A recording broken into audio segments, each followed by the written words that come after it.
तुमचा साखरपुडा झालाय आणि आता तुम्ही तासनतास तुमच्या होणाऱ्या नवरा बायकोसोबत फोनवर गप्पा मारताय का? मग ही बातमी तुमच्यासाठीच आहे, कारण आता तुमच्या गप्पांवर बंदी घालण्यात येणार आहे. नेमकं प्रकरण काय आहे ते सांगते, पण त्याआधी थोडक्यातला फॉलो नक्की करा, कारण अशाच तुमच्या फायद्याच्या बातम्या आम्ही तुमच्यापर्यंत सातत्याने आणत असतो. तर छत्तीसगडमधील सेन समाजाने एक खळबळजनक फतवा काढलाय. साखरपुडा झाल्यानंतर तरुण किंवा तरुणी तासनतास मोबाईलवर बोलतात, ज्यामुळे अनेकदा छोटे मोठे वाद होतात.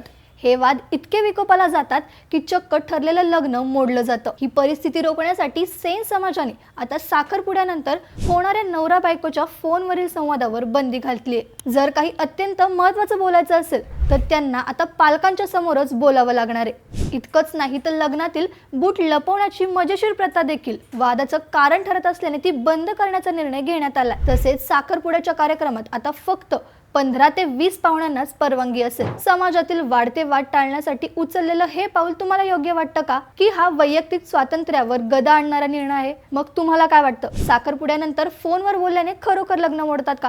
तुमचं मत कमेंट्समध्ये नक्की सांगा. ही रील तुमच्या नुकत्याच साखरपुडा झालेल्या मित्रमैत्रिणींना शेअर करा आणि थोडक्यातला फॉलो करा. बातमी म्हणजे थोडक्यात.